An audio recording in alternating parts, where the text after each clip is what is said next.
Jacob Zuma's secret letter to Russia has been revealed. Jacob Zuma, he is the former state president and the former ANC president in South Africa. He is currently the president of an opposition party, the official opposition called Umkhonto weSizwe Party. So the letter that he penned to the Russian authorities, of course, it's a secret letter. That letter has been revealed. So what does this letter contain? What is this letter all about? Because it's important that we understand the contents and then also put the context of that letter. What does letter mean and why did he have to write that letter?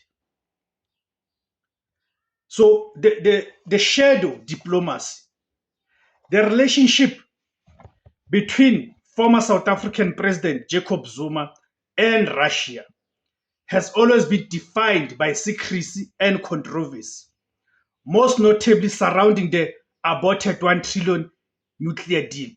And to Jacob Zuma's credit, now the current administration, which is the Cyril Ramaphosa's administration, all of a sudden, it is pursuing the nuclear. But when it was under Jacob Zuma, when he had attempted to pursue this nuclear alternative energy, there was a lot of backlash from the West and, of course, using their proxies within the South African political system. So, but the latest revelation of a secret letter from Zuma to Russia has once again exposed his pattern of engaging in high-stakes shadow diplomacy outside official government channels. You remember the Morocco saga? It was about what? Around June, which ultimately, of course, led to the falling out of the likes of Floyd Shivambu, who at the time was still the Secretary General of the Umkhonto weSizwe Party. Still remember that Jacob Zuma went to Morocco and all of a sudden supported Morocco against the people of Western Sahara. Okay? So Zuma now, he seems to be engaging a lot in these activities. So again, has exposed this pattern of engaging in high-stakes shadow diplomacy outside official government channels. The contents of this letter underscore his enduring controversial ties to Moscow. For those of you who do not know, Moscow is the capital city of Russia. The content, a plea for South African mercenaries. Most recent disclosure, reported in November 2025, revealed that Jacob Zuma penned a letter addressed to the Russian Minister of Defense, Sergei Shoigu, at the time of reporting. This was not a letter about national policy or diplomatic trade. It was a desperate humanitarian and political request concerning a group of South African men. But remember, there's a story about South African men, about 17 of them, who are somewhere in Ukraine. They are stuck there in Ukraine. 17 South African nationals. The letter reportedly asked the Russian government to intervene and remove a group of approximately 17 South African men from the combat zone in Ukraine. These men were reportedly misled into signing infantry contracts in Pskov, near the border with Estonia, and found themselves fighting on the Russian side.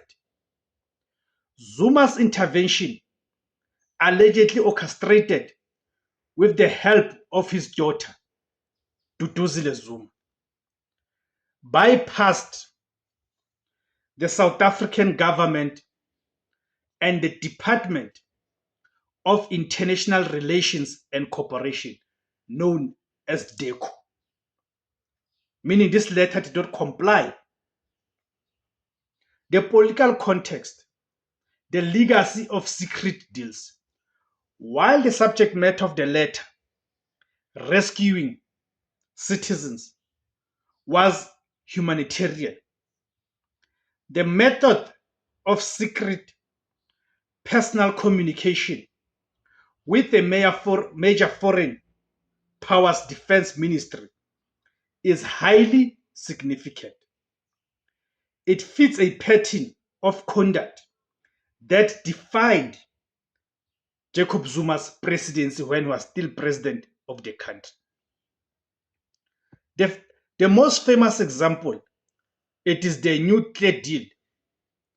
High-placed sources previously revealed that Zuma personally negotiated the details of the 1 trillion nuclear power agreement directly with President Vladimir Putin on the sidelines of BRICS summits, often without the knowledge of the ANC's National Executive Committee or key cabinet ministers.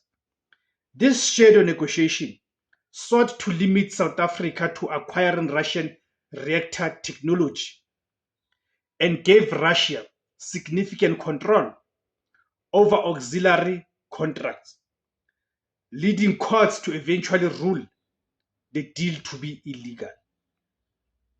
Shadow diplomacy, the weaponization of personal ties.